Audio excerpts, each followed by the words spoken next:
All right, let's begin. So could you tell me your full name, please? My name is Nina Weera Hadi Raksa. Okay. I'm not going to ask you to spell that. I'll just write it here. All right. So yeah, are you working or are you a student? I'm currently a university student and I'm off book at the moment. Okay. And could you tell me about your major? It's a pharmacology major, and actually I switched from nursing to pharmacology, and I'm again in off book period. Okay. And what do you like to do in your free time? I like to listen to music, especially R&B soul. Not a big fan of K-pop, but I would say I listen to a lot of different genres. Okay. And now let's talk about plants. So do you like to keep plants at home?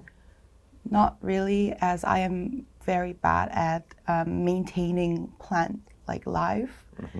I'm kind of not good with taking care of them, and I do like to watch them, but it's just that I'm not very affable with maintaining plant life in general, so I don't really purchase them. Okay. And did you grow any plants when you were a child? Not that I remember, but I do remember that in my house there were many different types of plants, like really big ones, for example, like massive ones that my mom used to keep, but not really of my personal favors or like my own. Yes. And do people in your country send plants as gifts? In Korea, I think they do gift plants when, for example, a new business opens up and it's being staged, for example, for like an opening event in new business industries. People do send gifts, like the plants as gifts for celebrating the new start of their career. Okay, great. Now let's talk about social media. So do you use social media? At the moment, I am currently using Instagram, but only with the purpose of contacting my friends on a direct message. And do your friends use social media? Yes, Instagram.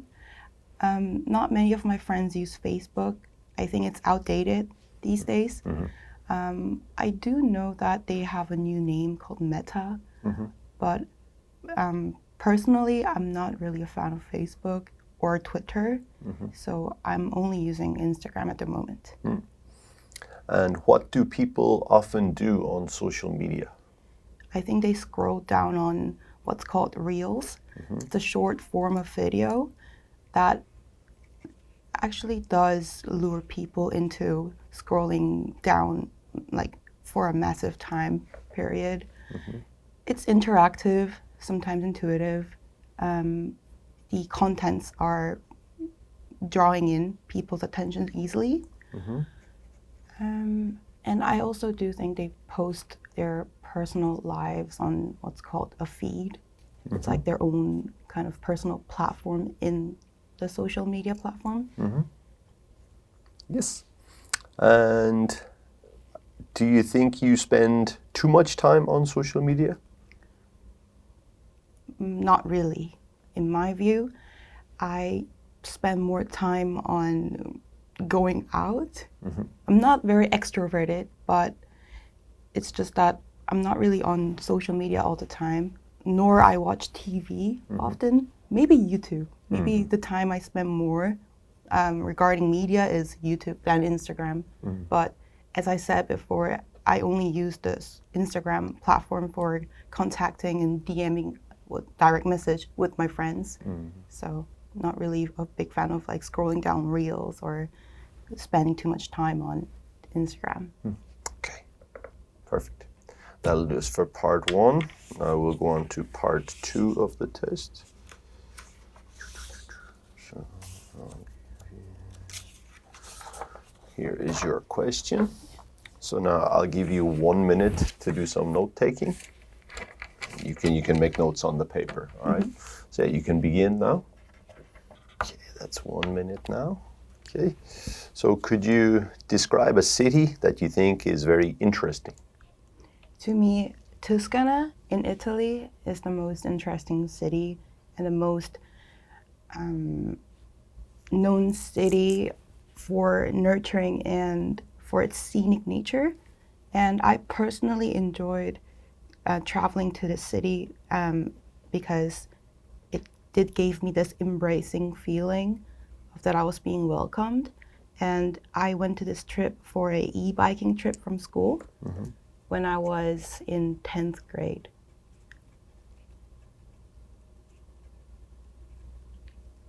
And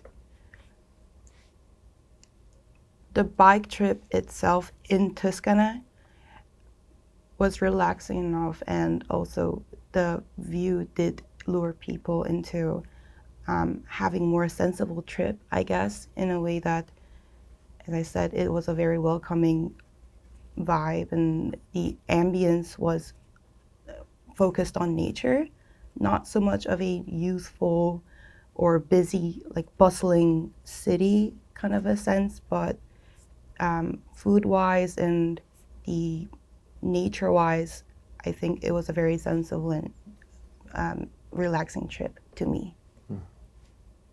Okay, that's 123 for now. Okay, good. And do you think you would like to go back there again in the future? Not as a biking trip, but family trip-wise, yes, I would say I would go back because Italy itself is very fairy tale-like, as in a sense that it's beautiful. So yes. Yes, okay, perfect. Okay, now let's go on to part 3 of the test. Let's keep going. So, do you think the large cities in your country will become even larger in the future? In South Korea, Seoul is already grand.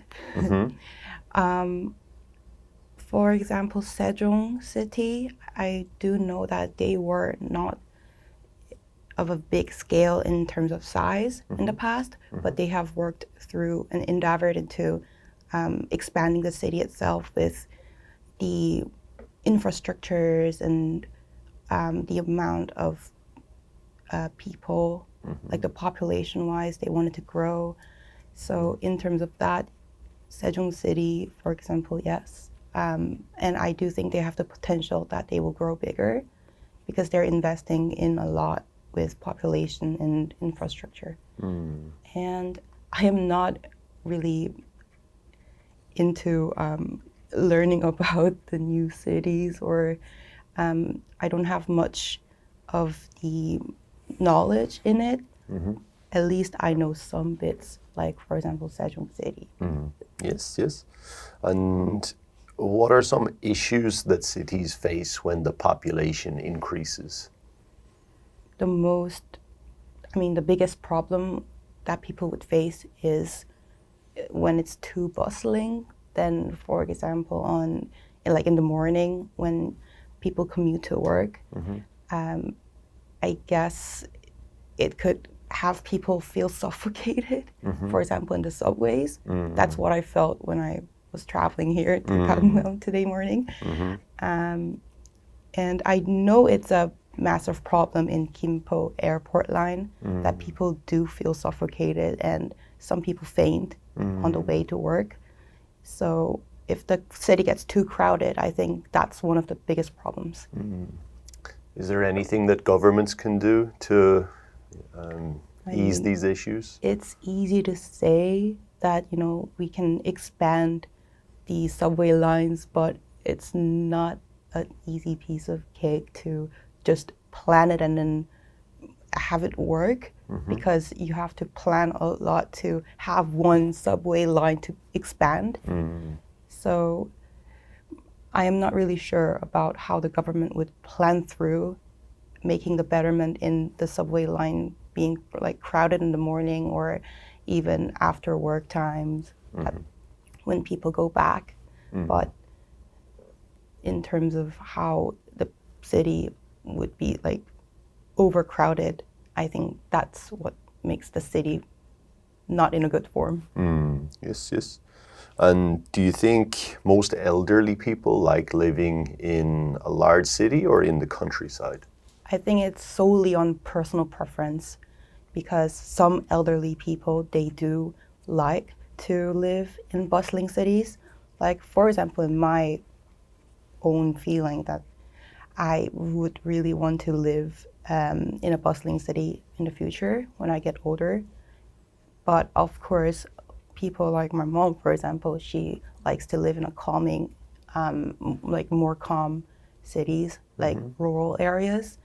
But I think it only depends on the personal preference because people, some people like to live in urban, but also the other people like to live in rural areas. Yes, yes, indeed. And what advantages can tourism bring to a city? That it has a lot of things to do in a way that you can plan your trip more easily and you can go to more of the tourist attractions that is of a famous platform. Yes, yes. And are there any downsides to tourism in a city?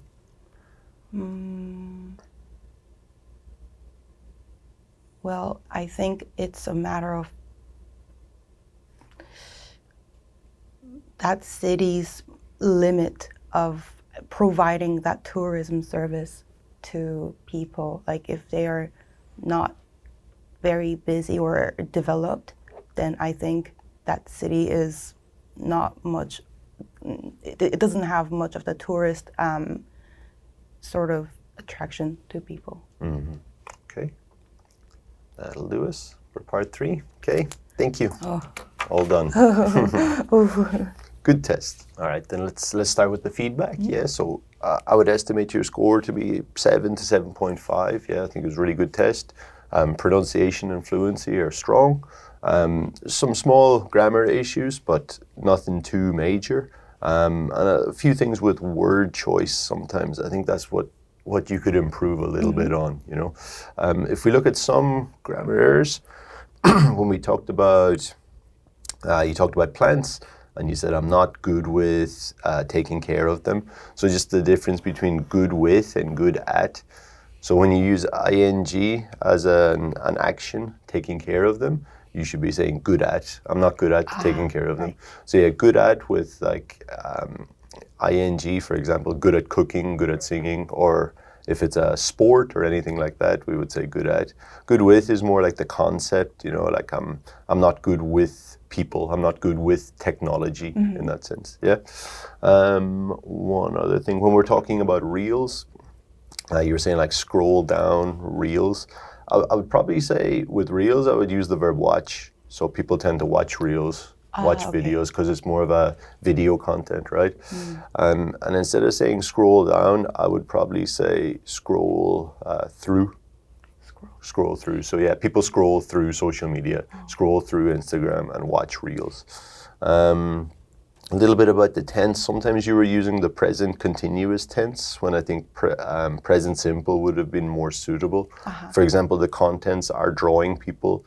You know, the contents draw people, the contents attracts people, yeah. In terms of preposition, when you talk about a trip, you said, yeah, you went to this trip to Tuscany. So it should be went on the trip. So I went on a trip. Yeah, so I went on a bike trip to Italy.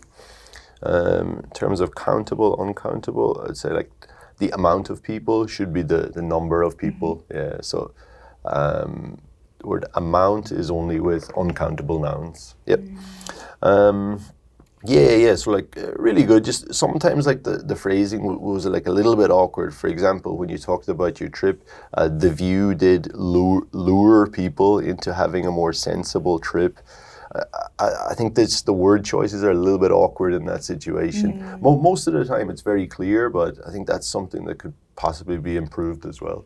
But yeah, that was a really good test. So thank you. Thank you very much. Yeah, cheers.